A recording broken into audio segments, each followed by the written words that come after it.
Les amis, bonjour à tous, j'espère que vous allez bien et que tout se passe pour le mieux pour vous. Alors, comme vous l'avez vu, avec le titre de cette vidéo, aujourd'hui on va évoquer une question qui revient, vous imaginez de plus en plus. On veut t'entendre sur Éric Zemmour. Éric Zemmour qui se présente aux élections présidentielles. À l'avance, je tiens à vous le dire, je suis ni la gauche, ni la droite, ni ce que vous voulez. J'ai vraiment du mal, moi, aujourd'hui, avec la politique. Et j'écoute ce qui se dit. J'ai énormément entendu les discours de Zemmour, ce qu'il peut dire dans énormément d'antennes. Vraiment, son discours, je le connais très très bien. Donc c'est pour ça qu'aujourd'hui, je vais me permettre de donner mon avis. J'essaye vraiment à chaque fois de me détacher de tout ce qui peut exister, de la diabolisation, tout autant qu'à l'inverse. Parfois, quand on met en avant certaines personnes comme les gentils, les méchants et tout, parfois même, on met les méchants pour des raisons, les méchants... Bref, j'essaie vraiment de prendre du recul sur la question et de me poser moi-même la question à travers ce que j'ai vu, entendu, les réponses, etc. Déjà, je suis pas en désaccord avec tout d'Éric Zemmour, avec Éric Zemmour. On va aller sujet par sujet. Ce qui est important de savoir, c'est que je suis musulman. C'est important de le savoir parce que ça aura son importance, vous imaginez. Quand on parle de délinquance, quelqu'un qui vient me dire faut être ferme sur la délinquance et peu importe le lieu, parce que la délinquance, elle n'existe pas qu'en banlieue. Il n'y a pas qu'un type de délinquance aussi. Donc moi, quand on vient me dire faut être dur et ferme sur la délinquance, faut respecter la loi, en fait. Donc celui qui ne respecte pas la loi, qu'il soit de telle religion, de telle origine, s'il faut être ferme, il faut être ferme. S'il faut pas être ferme, faut pas être ferme. Enfin voilà, faut respecter la loi et faire appliquer la loi si quelqu'un ne la respecte pas. Donc à ce niveau-là, moi j'ai aucun problème et je ne suis pas un anti-police, je ne suis pas quelqu'un qui vient provoquer. Moi je respecte chacun, chaque métier et j'estime qu'il y a beaucoup de bonnes personnes dans les métiers comme on peut le voir, mais il existe aussi des dérives et ces dérives-là, en fait, le problème dans le débat politique aujourd'hui, j'ai discuté avec plusieurs personnes, il y a des bons arguments parfois, mais il n'y a pas de nuance. Et il y a un manque d'objectivité parce qu'il y a des camps. Et c'est ça le problème, c'est quand tu as un camp et que tu es fermé, et moi on a essayé de me fermer à plusieurs reprises, de me mettre dans tel truc, d'essayer de me faire des demandes dans ça, pour me mettre dans ça et tout. Moi je suis libre de ma pensée, et ce que je dis c'est que moi qui le dis. Voilà, je n'ai pas un mouvement avec moi, etc. Donc, je prends ce qui est bon de chaque côté et je pointe du doigt ce que j'estime dangereux aussi de chaque côté. Parce que de chaque côté, il y a des choses dangereuses. Et c'est ça qui est inquiétant. Donc le manque de nuance aujourd'hui empêche le débat. Parce que la nuance, c'est tout en fait. C'est la majorité du débat même. Donc il y a du bien. Et le bien, il faut le dire. Tout autant que nous-mêmes, on refuse l'amalgame, on ne doit pas l'apporter à l'autre. Sinon, on est injuste. Maintenant, concernant la délinquance, on est d'accord. Faire respecter la loi, mais ça dépend pas de Éric Zemmour. Il faut que n'importe qui fasse respecter la loi dans le pays. Je comprends aussi que la France et que les Français refusent d'entendre des personnes cracher sur leur pays. Tout autant que si tu es d'un autre pays, je comprends les autres refusent d'entendre des personnes cracher sur leur pays. Faut respecter, ouais. Faut vivre ensemble, faut pas que quelqu'un puisse sentir que chez lui, il se fasse insulter, voire profiter, etc. Et ça, c'est normal, et dans tous les pays, c'est comme ça. Prenez votre pays d'origine, c'est pareil. Donc ça aussi, je le comprends très bien, et je comprends l'inquiétude qui peut aussi exister aux yeux de certains Français de souche, entre guillemets, avec tout ce qui est mis en avant dans les médias, concernant les musulmans, le terrorisme, etc. Donc forcément, quand tu vis un terrorisme, quand tu vis un attentat, quand on te le met devant tes yeux, forcément, tu as peur. Le musulman lui-même a peur quand il se passe des choses comme ça. Parce que le musulman, en grande majorité, les musulmans en France, ce sont des Français, en fait. Et ils peuvent dire ce qu'ils veulent. Ils ont grandi en France. Quand ils partent dans leur pays d'origine, ils sont pressés de revenir. Ils n'assument pas leur pays d'origine. Parce qu'ils ont grandi en France et que leur culture, elle est française et que leur manière de manger, elle est française. C'est parfois le lien avec les parents qui viennent du pays d'origine qui fait qu'il y a une transition, j'ai envie de dire, entre les deux. Parfois la langue partagée. Donc l'enfant, souvent, connaîtra deux langues, la langue d'origine et la langue de son pays. Mais je suis désolé, c'est comme quand j'en entends certains dire moi je ne veux pas que ma fille elle se marie avec... Bah alors fallait faire grandir tes enfants dans un autre pays en fait. Je suis désolé, moi je trouve qu'on ne peut pas venir imposer, tu fais grandir tes enfants en France, et non moi je ne veux pas qu'ils soient avec... Et bah alors fallait pas les faire grandir ici. Fallait les faire grandir dans un pays où il y a la majorité des personnes qui sont d'une seule origine, d'une seule ethnie entre guillemets. C'est quelque chose que je comprends pas aussi ce discours. Donc je comprends la peur qu'il peut y avoir, surtout basé sur une ignorance, parce qu'on te met devant tes yeux des choses, on te dit des choses, on utilise parfois même la peur, etc. Déjà tout ça, moi je le comprends. Maintenant, sur ce qui est dit de la bouche de Zemmour sur les musulmans en France, sur le problème du voile, entre guillemets, et des musulmans, de leur manière d'imposer, de demander aux musulmans d'être musulmans, mais de se détacher du code juridique, entre guillemets, de la religion. C'est rendre les choses compliquées alors qu'elles sont très simples. L'islam, dans son histoire, elle s'est adaptée parce que c'est une religion qui peut être pratiquée globalement partout. Alors, certains te diront non. Alors, à ces personnes-là de ne pas rester dans l'endroit qui les dérange. Mais ce que je veux dire, c'est que la grande partie des musulmans dans le monde a pu vivre son islam. La majorité des musulmans français, aujourd'hui, en France, s'ils ont un lieu pour aller prier comme une mosquée, s'ils ont leur propre régime alimentaire qui ne vient déranger personne, ils travaillent avec les gens, ils n'imposent rien aux gens, peuvent être musulmans en France. Ne leur demandez pas qu'est-ce qu'ils préfèrent dans leur foi profonde ou la loi française. Parce que vous savez très bien la réponse qu'il va y avoir, et c'est normal. Vous ne pouvez pas demander à un être humain qui a la foi, qu'est-ce qui est le plus important entre Dieu et le président ou la loi. Le chrétien, le juif, c'est normal. Mais c'est stupide, je trouve, de poser cette question, parce que c'est sous-estimer, encore une fois, pour moi, la religion, qui existe dans tous les pays du monde. Et c'est pas parce que tu es dans un autre pays que tu es moins musulman qu'un autre. Tu peux t'appeler Julien, être un meilleur musulman que quelqu'un qui s'appelle Mohamed, en ayant même une meilleure pratique que quelqu'un d'un pays à majorité musulmane, en étant dans un pays en minorité musulmane. À partir de là, tu comprends des petites choses. Et là, moi, il y a un blocage.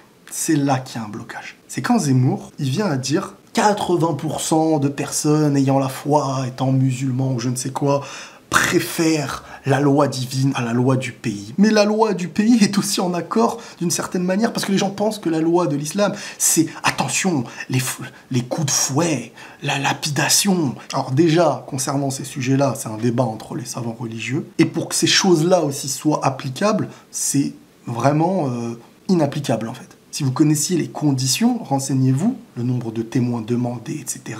Bref, peu importe, de toute manière, la France n'est pas un pays musulman. Pour moi, il n'y a pas de pays réellement musulman, il y a des pays à majorité musulmane.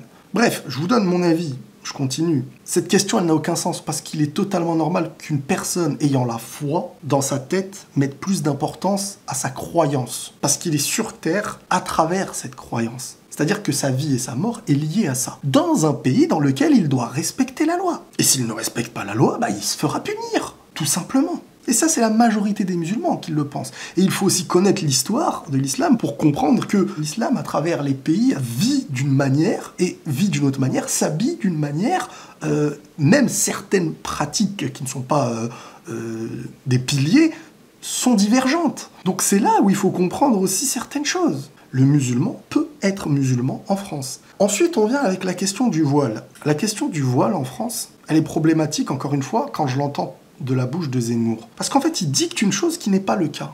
Le voile en islam, pour la femme, c'est une prescription divine, déjà, qui est, oui, une obligation pour la femme, mais étant une obligation sans être un pilier. Ça veut dire que c'est à elle de choisir. C'est entre elle et Dieu. Celui qui lui impose, il est dans le tort. Si tu lui imposes, tu es en contradiction avec ce que la religion elle-même, elle te dit. Tu n'as pas à obliger. Tu n'as pas à obliger les gens. Le prophète lui-même n'a pas forcé les gens. Donc, une femme qui veut le retirer, il faut se battre pour qu'elle ait le droit de le retirer. Une femme qui veut le mettre, je me dirais qu'il faut se battre pour lui laisser le droit de le mettre. Qu'est-ce que le voile? Je ne parle pas du voile intégral, bien sûr, je parle du fait de se couvrir les cheveux et de s'habiller ample. Que tu sois couvert par un bonnet et que tu t'habilles ample, il n'y a pas un message en fait avec l'extérieur. C'est l'inverse du message avec l'extérieur, c'est qu'il y a un détachement avec le regard. Et quand on vient dire, on vient imposer à l'autre, non, on vient se distancer de l'autre. La femme, elle cherche avec le voile d'être pudique. La pudeur, ce n'est pas envoyer des signaux aux gens, c'est l'inverse, s'en éloigner. C'est sa pudeur à elle quand elle décide de le mettre. Après, on va me dire, oui, mais la religion lui impose. Si tu décides de choisir une religion, c'est que tu es en accord avec celle-ci. Les règles qu'elle te donne te sont imposées, mais tu es en accord. Et tu as la foi. Et tu comprends aussi pourquoi. C'est son libre arbitre.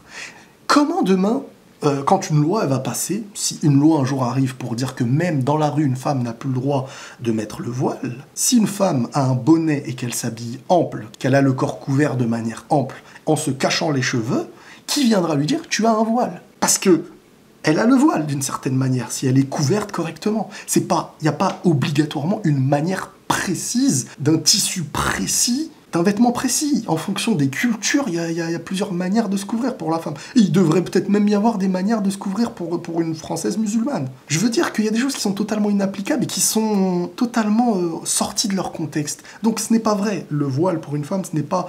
renseignez-vous, apprenez ceux qui veulent... N'écoutez pas une personne qui n'est pas de la religion, qui dicte un propos qui est faux en fait. C'est un message qu'elle envoie... pour se priver du cousin ou se garder entre eux. C'est pas vrai, les musulmans peuvent se marier avec n'importe quelle origine. Moi, demain, je suis dans une religion qui me dit « vous n'êtes pas égaux de manière... c'est-à-dire, on me dit l'arabe est supérieur au non-arabe et tout, mais je me dis la religion, elle est fausse. Je ne pourrais pas y croire si on me dit un truc comme ça. Ça voudrait dire que Dieu a créé des personnes noires, blanches, et il nous dicte à l'avance que la naissance d'une personne... noire ou blanche serait supérieure à l'autre. C'est pas religieux, ça. C'est pas le message du prophète. Et le problème, c'est que c'est le message des hommes. Des hommes avec de l'ego, avec des cultures qui veulent... Ils veulent garder que eux, ils veulent tous se distancer les uns les autres. Et là, je parle même pas de la France, hein, parce qu'on peut dire ce qu'on veut. Mais il y a beaucoup de pays ou certaines personnes qui ont des origines qui, dans leur pays, n'accepteraient pas du tout ce que la France accepte. Il faut aussi se dire la vérité. Et qu'eux-mêmes n'accepteraient pas ce qu'ils reprochent aux autres, tout comme le racisme. Ils n'accepteraient pas une origine différente dans leur famille. Pourtant, leur propre Dieu demande d'être des frères. Et être des frères, c'est quoi? C'est pas genre, je suis frère de loin, mais quand il y a un lien de mariage, non, non, non, non, non. Donc il y a un message divin, il y a le message des hommes. Ceux qui veulent suivre le message des hommes par ego, pour garder quoi que ce soit, mais il y a un message divin. Quand je vois Zemmour qui vient citer des phrases et qui rajoute lui-même des propos, parfois même au Coran, en disant voilà, regardez ce qu'il fait, on peut le faire avec la Bible, on peut le faire avec la Torah, on peut le faire avec toutes les religions. Vous savez très bien, surtout dans le Coran, qu'il y a des révélations dans un contexte qui viennent à l'époque du prophète, où celui-ci était attaqué et au début ne se défendait pas. Quand il y a la révélation, vous avez le droit de vous défendre. Vous pouvez les tuer. Quand vous lisez quelque chose comme ça, dès le début, tuez-les, tu te dis, oh là là, celui qui lit ça doit tuer. Mais encore une fois, il faut une science. Et je suis d'accord avec l'idée que celui qui, sans science, se met à lire de lui-même, d'interpréter de lui-même, ou d'être pris par un groupe, parce que malheureusement aussi, il existe des groupes. Et dans ces groupes, il y a des personnes qui auront une lecture que vous allez entendre peut-être de la bouche de certains terroristes. Et ces gens-là, moi je suis d'accord. Si on ne parle que de ces gens-là, il y a une cassure. Mais on ne peut pas mettre la majorité des musulmans de France dans le lot d'une petite partie qui, dans leur manière de te parler de la religion, ça fait peur. Mais là, si moi, je vais devoir payer de ma foi et que la majorité des musulmans en France doivent payer de ces personnes-là, qui sont dangereuses, c'est là le problème. C'est que Zemmour, en fait, il met tout le monde dans le même sac. Il vient dire, il l'a dit clairement, l'autre fois j'en ai parlé, on m'a dit c'est pas vrai. Si, si, si. Pour lui, le discours des terroristes, c'est le vrai islam. Et que les musulmans en France qui sont en paix ne suivent pas le vrai islam. Donc c'est la meilleure manière de décrédibiliser l'islam et de la rendre dangereuse aux yeux des gens. Donc tu es musulman, pacifiste, tu aimes les autres, mais tu seras vu comme quelqu'un qui admettrait, entre guillemets, que le langage terroriste est ta véritable religion. Donc forcément, qu'est-ce que ça crée derrière? Ça crée des gens... Tu peux être qui tu veux, parce qu'on peut dire dans les discours, oui, mais les bons musulmans, entre guillemets, hein, on les sélectionne, vous qui n'êtes pas ça, qui n'êtes pas ça, qui n'êtes pas ça, qui n'êtes pas ça, qui n'êtes pas ça, qui n'êtes pas votre religion, tout simplement, vous êtes mes compatriotes. Vous pensez vraiment que quand vous dites « je suis musulman pratiquant », ou que vous avez tout simplement une tête, ou un peu de barbe, ou que vous êtes cliché, entre guillemets, arabe, musulman, il y a cette distinction qui est faite par les gens aujourd'hui. Non, parce qu'à force de dire islam, terrorisme, les musulmans, le Coran, telle phrase, ceci, cela, 80% préfèrent la loi divine que la République. ça crée des ennemis des deux camps. Donc les deux camps ne peuvent pas devenir alliés. Moi, j'ai déjà essayé de discuter avec certains. Ils ont à l'avance cette idée que tu veux leur imposer, que tu veux les conquérir le pays, les remplacer. Alors qu'au contraire, déjà, ceux, à travers les discours de Zemmour, ceux qu'il définit comme dangereux, sont des personnes qui veulent quitter la France, déjà. Et ceux qui veulent y rester, et qui estiment pouvoir pratiquer leur foi, et c'est la majorité des musulmans en France, ces personnes-là sont totalement dans le même sens du vivre ensemble. Si ce n'est même que la foi leur demande d'être encore meilleurs. Ils auront leur pratique, oui, ils vont prier à la mosquée, ça va être certains des chefs d'entreprise, d'autres, votre facteur, et l'autre, il y a un vivre en commun, mais chacun avec sa foi, avec l'amour d'origine différente, parce que forcément, t'as le sang de telle origine, de tel pays, de tes ancêtres, et t'as le pays dans lequel tu grandis. Vous n'êtes pas obligé de mettre dans la tête de celui qui grandit dans un pays l'idée qu'il n'est plus du tout ce qu'il était avant non plus. Mais ça, c'est facile d'imposer ce discours-là quand à côté, tu dis qu'ils sont ceci, à travers leur religion. Parce qu'en fait, on les définit comme le traumatisme qui fait peur, et qui fait peur de manière logique. Parce que tout le monde, et même moi et vous, on en a peur. Mais à définir ces personnes-là comme la terreur, ils ne sont plus légitimes. Et si derrière on leur rajoute l'idée d'avoir à renier leur code vestimentaire, parce qu'ils peuvent être français et se couvrir, une femme peut être française, se couvrir. Alors certaines ou certains vont s'habiller plus type Arabie, mais d'autres vont s'habiller à la française. Et le vêtement ne fera pas d'eux un meilleur ou un moins bon musulman. Parce que même les plus grandes terreurs dans l'histoire de l'islam avaient certaines tenues, qu'aujourd'hui on appelle des tenues religieuses. Donc il y a de la nuance. Et sans cette nuance, on en revient à l'image de base. Et c'est là où pour moi Zemmour apporte un discours qui peut être dangereux quand on est musulman. C'est en étant musulman qu'on le vit de l'intérieur, ce truc-là. Et quand je dis musulman, c'est les musulmans que vous côtoyez à 90% en France. Et ceux avec qui vous vous entendez bien. Alors oui, il y a des musulmans avec qui vous vous entendez pas. Oui, il y a des musulmans délinquants. Mais ces gens-là doivent payer de leurs méfaits, de leur injustice. Tout comme le non-musulman. Après, concernant l'immigration, je n'ai pas les chiffres, je ne sais pas s'il y a trop d'immigration, trop pas. Je ne vais pas me lancer dans ce débat, je ne vais pas vous dire, je vais pas vous mentir. Je ne connais pas trop ce sujet-là. Mais moi, ce qui me dérange vraiment, c'est le sujet des musulmans. Ça devient des camps. Tu ne peux pas, on dirait, être musulman et être en accord avec Zemmour. Pour moi, c'est pas logique parce qu'en fait, il a fait un amalgame. Et j'aime pas utiliser ces mots pour rien, j'essaie vraiment de pas les utiliser pour rien, mais là, c'est vraiment un amalgame avec l'idée de qu'est-ce que l'islam. Parce qu'il y a des courants dans l'islam, il y en a plein. Il y a des courants majoritaires, des courants minoritaires. Demandez aux musulmans quels courants ils sont. Et vous verrez, pour un terroriste, la majorité des musulmans de France ne sont même pas des musulmans à leurs yeux. Et c'est pour ça qu'ils ne réfléchissent pas quand ils viennent tuer. Parce que pour eux, non, même le musulman qu'on a tué, on s'en fiche.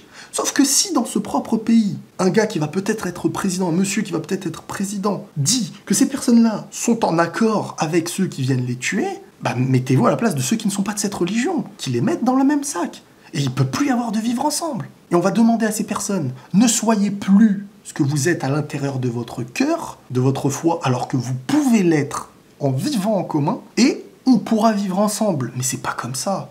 C'est pas comme ça qu'on fait un monde, c'est pas comme ça qu'on avance. Et pour finir, il y a une avancée dans la vie. Il y a une avancée dans l'histoire. Il y a des conséquences à l'histoire de chaque pays. Il y a des origines qui apparaissent, qui ne seraient peut-être pas apparues s'il n'y avait pas eu telle histoire avant. Donc il y a aussi le fruit d'une histoire. On ne peut pas prendre le bénéfice d'une histoire quand elle nous arrange, et venir à couper maintenant cette suite qui est une suite logique. Maintenant, le grand remplacement, qu'est-ce que c'est? C'est de voir une civilisation qui va en bouffer une autre. Maintenant, concernant ce sujet, je me dis, mais de quelle manière, en fait? De quelle manière ça va venir? Parce que si on regarde des lieux où il y a une grande part d'immigration, oui, on va se dire, oulala, mais si on regarde toute la France, j'ai pas l'impression. Maintenant, oui, les gens doivent prendre conscience qu'ils sont en France. Mais ils peuvent prendre conscience qu'ils sont en France en étant français, en apprenant à bien parler français, en étant de bons français. Et être un bon français, normalement, c'est aussi pouvoir être un bon musulman. La France le permet de base. Si maintenant on vient à dicter à ces musulmans qu'ils ne sont pas compatibles avec la France, parce qu'en fait, une femme décide par sa pudeur et sa foi religieuse de se couvrir, et vous verrez que dans toutes les religions, à la base,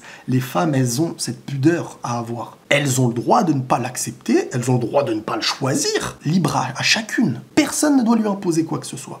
Mais dans les deux sens. Et une femme qui décide de se couvrir, alors oui, si elle vient à mettre une tenue en mode « moi je suis musulmane » ou « moi je suis ceci ou cela, j'impose aux gens, je suis quelqu'un qui me renferme, qui truc, qui... » Et là tu te dis « ouais, non, c'est pas ça, faut quand même... » Mais une personne qui est discrète, qui se couvre, juste cette femme-là qui se couvre ne comprend même pas tout ce qu'on lui met dans le dos. On lui donne un discours qu'elle ne comprend même pas, elle envoie un message « non, non, non, je me couvre par la foi et aussi par pudeur. » Et tu peux m'enlever un long turban ou un boubou ou peu importe la tenue, que si je me couvre avec un bonnet, un long châle ou autre chose, c'est la même chose. Et ça, ils n'arrivent pas à comprendre. Certains pensent que c'est culture arabe qui est ramenée en France. Non, non, non, le français peut s'habiller français et être très bon musulman. Enfin voilà, c'est là où il faut essayer de bien comprendre et malheureusement, c'est ça qui me gêne chez Zemmour. Et je trouve qu'il est pointilleux dans des sujets concernant l'histoire de France, mais par rapport au débat sur l'islam, pourtant c'est son sujet presque de base, il ne rentre pas dans les détails de qui sont les musulmans qu'il définit, qui sont ces groupes-là, les terroristes et les musulmans de France. Et là, tu peux pas, pour moi, faire clairement un discours aussi dangereux pour les musulmans de France qui vivent en France et qui sont de bons Français, qui ne posent pas de problème dans la majorité, et lâcher ça comme ça à ceux qui ne connaissent pas les musulmans dans leur foi, parce que ça vient à créer cette cassure totale. Et malheureusement, il y a plus de chances d'un danger en parlant comme ça qu'à l'inverse. Maintenant, si on dit de l'autre côté, on se laisse aller, on fait n'importe quoi, aussi je suis d'accord que c'est pas bon. Il faut savoir être ferme dans les endroits où il faut être ferme, et savoir être juste et comprendre, et savoir d'où vient le problème, la nuance. Et le dernier truc, c'est que ce discours-là, même chez celui qui ignore, j'ai envie de dire, dans la majorité de celui qui ignore qu'est-ce que les musulmans sont réellement, ça l'arrange, parce qu'on lui dit que le problème n'est pas de chez toi. Le problème, ta misère, ta tristesse, elle vient d'ailleurs, elle vient des autres. Et forcément, on a beaucoup plus de facilité à accepter ça. On se dit, bon bah, ce que veut faire ce président n'a pas d'impact négatif sur moi. Parce qu'il ne me touche pas moi, il viendra toucher ces autres personnes ici.